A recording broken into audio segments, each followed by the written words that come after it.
জানিয়ে দিব এই মুহূর্তে আমাদের হাতে এসেছে গুরুত্বপূর্ণ আপডেট সংবাদের শিরোনাম। শুরুতেই থাকছে ফেব্রুয়ারির 15 তারিখের মধ্যেই নির্বাচন, এটি আমাদের কমিটমেন্ট বলছে প্রেস সচিব। আরও জানাবো, কোনো ফিলিস্তিন রাষ্ট্র হবে না এই জায়গা আমাদের বলে মন্তব্য নেতানিয়াহুর। এদিকে ইসরায়েলি আগ্রাসন নিয়ে ইউরোপের নীরবতা, দায়িত্ব জ্ঞানহীনতা বলছে আরাগসি। আরও জানাবো, জুলাই সনদ ভিন্ন ভিন্ন পদ্ধতির কথা বলছে বিএনপি, জামাত ও এনসিপি। সবশেষে জানিয়ে দিব বিএনপি নেতা ফখরুলের মন্তব্য, দিল্লি থেকে নির্বাচন বানচালের ষড়যন্ত্র করতে পারে আওয়ামী লীগ। এতক্ষণ শুনছিলেন হাতে থাকা আপডেট সংবাদের শিরোনাম, এবারে বিস্তারিত। তবে তার আগে অনুরোধ রইল ভিডিওটিতে একটি লাইক এবং কমেন্ট করে জানিয়ে দিন ভিডিও সম্পর্কে আপনার মূল্যবান মতামত। আরও জানিয়ে দিন ভিডিওটি কোথা থেকে দেখছেন বা কোন জেলা থেকে দেখছেন। ফেব্রুয়ারির 15 তারিখের মধ্যেই নির্বাচন, এটি আমাদের কমিটমেন্ট বলছে প্রেস সচিব। নির্বাচনের সময় পেছানোর কোনো সম্ভাবনা নেই বলে জানিয়েছেন অন্তর্বর্তী সরকারের প্রেস সচিব শফিকুল আলম। তিনি বলেন, নির্বাচন ফেব্রুয়ারির প্রথমার্ধেই হবে, এটি আমাদের অন্তর্বর্তী সরকারের একটি কমিটমেন্ট। আজ শুক্রবার মাগুরার শ্রীপুর উপজেলায় মুসলিম রেশেন সার কবি ফররুখ আহমেদের গ্রামের বাড়ি পরিদর্শনকালে সাংবাদিকদের প্রশ্নের জবাবে তিনি একথা বলেন। বিভিন্ন রাজনৈতিক দল নির্বাচন নিয়ে ভিন্ন বক্তব্য দিচ্ছেন, এতে নির্বাচন নিয়ে জনগণের মধ্যে বিভ্রান্তি সৃষ্টি হচ্ছে কিনা এমন প্রশ্নের জবাবে প্রেস সচিব বলেন, দল থাকলে মতপার্থক্য থাকবেই, না হলে ভিন্ন দল কেন হয়? আপনি যদি আমার মতই হবেন তাহলে তো আপনি আমার দলেরই লোক, সেজন্য রাজনৈতিক দলের মধ্যে ভিন্ন মত থাকবেই। কিন্তু আমরা আবারও বলছি, নির্বাচন ফেব্রুয়ারির 15 তারিখের মধ্যেই হবে। কেউ যদি আগামী নির্বাচন বানচালের চেষ্টা করে সেটি সম্ভব হবে না বলে মন্তব্য করেছেন শফিকুল আলম। আগামী জাতীয় নির্বাচনটি দেশের জন্য গুরুত্বপূর্ণ জানিয়ে প্রেস সচিব বলেন, বাংলাদেশে এই নির্বাচনটা খুবই গুরুত্বপূর্ণ একটি নির্বাচন। এটি সামনের নির্বাচনগুলোকে দিক নির্দেশনা দেবে এবং বাংলাদেশের রাজনীতিকেও সামনে এগিয়ে নেওয়ার দিক নির্দেশনা দেবে। কোনো ফিলিস্তিন রাষ্ট্র হবে না এই জায়গা আমাদের বলছে নেতানিয়াহু। কোনো ফিলিস্তিন রাষ্ট্র হবে না এই জায়গা আমাদের বলে মন্তব্য করেছেন ইসরায়েলি প্রধানমন্ত্রী বেঞ্জামিন নেতানিয়াহু। বৃহস্পতিবার অধিকৃত পশ্চিম তীরে একটি বৃহৎ বসতি স্থাপন প্রকল্পে স্বাক্ষর অনুষ্ঠানে তিনি মন্তব্য করেন। শুক্রবার সংবাদ মাধ্যম আল জাজিরার এক প্রতিবেদনে এই তথ্য জানানো হয়েছে। সংবাদ মাধ্যমটি বলছে, প্রধানমন্ত্রী বেঞ্জামিন নেতানিয়াহু অধিকৃত পশ্চিম তীরে নতুন বসতি স্থাপন প্রকল্প আনুষ্ঠানিকভাবে অনুমোদন দিয়েছেন। বিশ্লেষকদের মতে এই প্রকল্প বাস্তবায়িত হলে ভবিষ্যতে ফিলিস্তিনি রাষ্ট্র গঠন কার্যত অসম্ভব হয়ে পড়বে। এর আগে বৃহস্পতিবার নেতানিয়াহু এই পরিকল্পে সই করেন, যা পশ্চিম তীরকে দুই ভাগে বিভক্ত করবে। মালে আদুমিম বসতিতে এক অনুষ্ঠানে নেতানিয়াহু বলেন, আমরা আমাদের প্রতিশ্রুতি পূরণ করছি, কোনো ফিলিস্তিন রাষ্ট্র হবে না এই জায়গা আমাদের। তিনি আরও জানান, আমরা আমাদের ঐতিহ্য, আমাদের জমি এবং আমাদের নিরাপত্তা রক্ষা করব। আমরা এই শহরের জনসংখ্যা দ্বিগুণ করব। ইসরায়েলি আগ্রাসন নিয়ে ইউরোপের নীরবতা, দায়িত্ব জ্ঞানহীনতা বলছে আরাগসি। ইরানের পররাষ্ট্রমন্ত্রী আব্বাস আরাগসি যুক্তরাষ্ট্র ইসরায়েলের আগ্রাসনের বিষয়ে ইউরোপের 3 দেশের দায়িত্ব জ্ঞানহীন অবস্থানের তীব্র সমালোচনা করেছেন। একই সঙ্গে তিনি তাদের পক্ষ থেকে স্ন্যাপব্যাক প্রক্রিয়া সক্রিয় করার হুমকিকেও নিন্দা জানান। বৃহস্পতিবার রাতে জাতিসংঘ মহাসচিব অ্যান্তোনিও গুতেরেসের সঙ্গে এক টেলিফোন আলাপে আরাগসি এসব মন্তব্য করেন। এ সময় তিনি পারমাণবিক অস্ত্র বিস্তার রোধ চুক্তি অনুযায়ী ইরানের জনগণের অধিকার ও স্বার্থ রক্ষার অঙ্গীকার পুনর্ব্যক্ত করেন। আরাগসি ইরানের শান্তিপূর্ণ পারমাণবিক স্থাপনায় সাম্প্রতিক অবৈধ হামলার ঘটনায় জাতিসংঘ ও সদস্য রাষ্ট্রগুলোকে সুস্পষ্ট অবস্থান নেওয়ার আহ্বান জানান।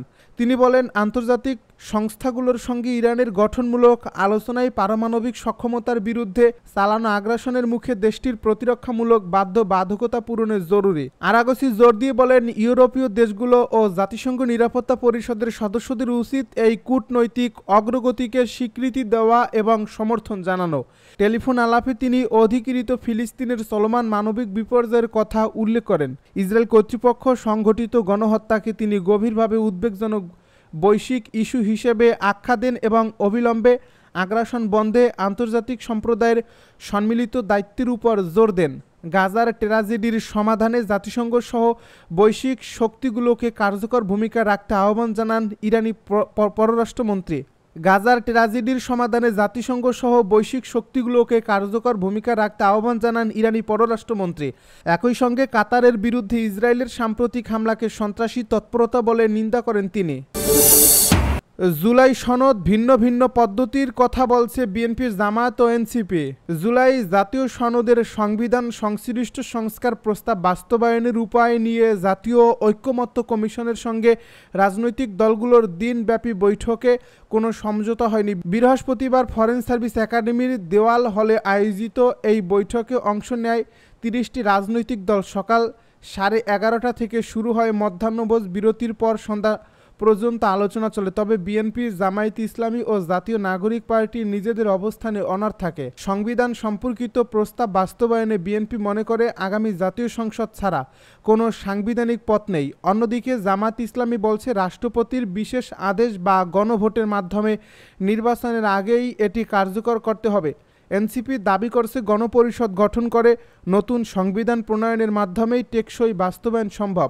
আলোচনায় জামায়াতের সহকারী সেক্রেটারি জেনারেল হামিদুর রহমান আজাদ বলেন, বিশেষ সাংবিধানিক আদেশ বা গণভোট ছাড়া এ সংস্কারের আইনি ভিত্তি দাঁড়াবে না, এতে বিপ্লব ব্যর্থ হবে। অন্যদিকে এনসিপির সদস্য সচিব আক্তার হোসেন জানান, পুরনো সংবিধানের ঘষা মাজায় কাজ হবে না, নতুন সংবিধানই একমাত্র পথ। বিএনপির স্থায়ী কমিটির সদস্য সালাউদ্দিন আহমেদ বলেন, যুক্তি দিয়ে বলেন, দেশের সাংবিধানিক ধারাবাহিকতা বিদ্যমান।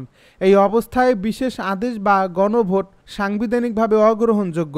এখন সনদ কার্যকর করা হলে দেশে দুটি সংবিধান চলবে এবং যে কোনো নাগরিক আদালতে তা চ্যালেঞ্জ করতে পারবে। তিনি প্রস্তাব দেন, সব দল এখন সনদে স্বাক্ষর করুক এবং আগামী সংসদ নির্বাচনী ইস্তেহারের বাস্তবায়নের অঙ্গীকার করুক। ঐকমত্য কমিশনের সহ সভাপতি অধ্যাপক আলী রিয়াজ বৈঠকে শেষে জানান, আলোচনা মুলতবি রাখা হয়েছে, আগামী রোববার আবার বৈঠক হবে। তবে তিনি বলেন, দুটি বিষয়ে ঐকমত্য হয়েছে, সংবিধান সংশ্লিষ্ট নয় এমন প্রস্তাব অন্তর্বর্তী সরকারের অধ্যাদেশে বাস্তবায়ন করা যাবে এবং সংশ্লিষ্ট কর্তৃপক্ষের আদেশ বিধি প্রণয়নের মাধ্যমে বাস্তবায়নযোগ্য বিষয়গুলো সরকার ও কর্তৃপক্ষ বাস্তবায়ন করতে পারবে। অধ্যাপক আলী রিয়াজ আরও জানান, সনদের চূড়ান্ত ভাষ্য রাজনৈতিক দলগুলোর কাছে পাঠানো হয়েছে। আগামী শনিবার বিকেল 5টার মধ্যে প্রতিটি দলকে 2 জন করে স্বাক্ষরকারীর নাম পাঠাতে অনুরোধ জানানো হয়েছে। বিএনপি নেতা মির্জা ফখরুলের মন্তব্য, দিল্লি থেকে নির্বাচন বানচালের ষড়যন্ত্র করতে পারে আওয়ামী লীগ। নির্বাচন বানচালে আওয়ামী লীগ দিল্লি থেকে ষড়যন্ত্র করতে পারে বলে মন্তব্য করেছেন বিএনপি মহাসচিব মির্জা ফখরুল ইসলাম আলমগীর। তিনি বলেছেন, জাতীয় নির্বাচন বানচালে দিল্লি থেকে ষড়যন্ত্র করতে পারে আওয়ামী লীগ, তবে জনগণ তা প্রতিহত করবে, তখন আওয়ামী লীগ নিশ্চিহ্ন হয়ে যাবে। একটি বেসরকারি টেলিভিশনকে দেওয়া এক সাক্ষাৎকারে এসব কথা বলেন বিএনপি নেতা ফখরুল। বিএনপি মহাসচিব বলেন, আওয়ামী লীগ জন্মের পর থেকেই সন্ত্রাসী কার্যক্রম করে আসছে। ভারতে বসে শেখ হাসিনা যেসব কথাবার্তা বলছে, যেসব কার্যকলাপ করছে, সেগুলো আওয়ামী লীগের জন্য চরম ক্ষতিকর হচ্ছে। শেখ হাসিনা যদি ক্ষমা চেয়ে বলতো, আমরা ভুল করেছি, কিছু ভালো লোককে সামনে এগিয়ে দিয়ে রাজনীতি করার চেষ্টা করতো, তাহলে ভালো হতো। দলটি নিজেরাই নিজেদের ক্ষতি করছে। 2 ছাত্র উপদেষ্টা প্রসঙ্গ টেনে বিএনপি নেতা ফখরুল বলেন, তাদের ব্যাপারে আমরা আগেই বলেছি, ডক্টর ইউনূসের দায়িত্ব হবে নিরপেক্ষতা বজায় রাখতে, তাদের সরিয়ে দেওয়া, তা না হলে প্রশ্ন উঠবেই। তিনি আরও বলেন, নির্বাচন হওয়া নিয়ে সবার সমর্থন করা উচিত, অন্যথায় এই জাতি চরম বিপদের সম্মুখীন হবে, যেটা কাটিয়ে ওঠা ওই জাতির জন্য সম্ভব হবে কিনা সন্দেহ আছে।